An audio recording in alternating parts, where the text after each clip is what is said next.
It was the year 79 AD. In the Roman city of Pompeii, life felt perfect. People filled the streets. Merchants sold food and wine. Children played under the warm sun. And above them, the ground began to shake. Not violently, just enough to notice. But Pompeii was used to earthquakes, so they ignored it. Some animals ran away. Dogs barked endlessly.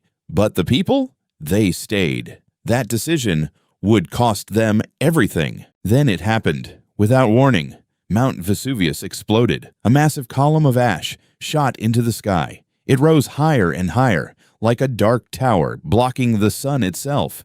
Within hours, ash began to fall. At first, like snow, then heavier and heavier. The city descended into chaos. People ran through the streets, covering their mouths, trying to breathe. The air turned toxic. Roofs began to collapse under the weight of ash. Some tried to escape. Others hid in their homes, hoping it would stop. It didn't. Then came the deadliest part, a wave of superheated gas. And ash rushed down the mountain at terrifying speed. This wasn't lava. It was worse. It moved faster than a human could run, hot enough to kill instantly. When it reached Pompeii, there was no escape. In seconds, the city was frozen in time. People didn't even have time to react. For nearly 1,700 years, Pompeii slept beneath the earth, hidden, forgotten, as if the mountain had swallowed it whole and refused to give it back. Then in 1748, a group of explorers digging in southern Italy hit something hard beneath the soil. Stone walls, carved floors, painted ceilings, an entire city, perfectly preserved, like it had been waiting all this time to be found. But nothing prepared them for what came next. As they dug deeper, they found hollow spaces in the ash, strange empty shapes in the exact form of human bodies.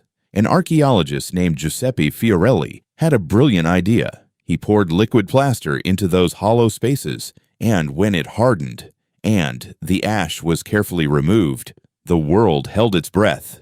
There they were, real people, frozen in their final moments, forever. A man, covering his face with his hands, trying to block out the ash in his very last breath. A mother, curled around her child, protecting them even in death.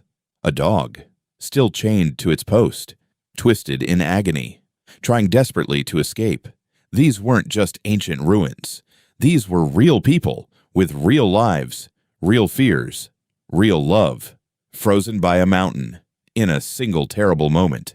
Today, Mount Vesuvius still stands, quiet, watching, just like it did before. Pompeii wasn't just a disaster, it was a reminder that nature doesn't warn twice. If you lived in Pompeii, what would you have done? Stayed or escaped? Tell me in the comments. And if you want more stories where history feels real, subscribe, because the past is not as far away as you think.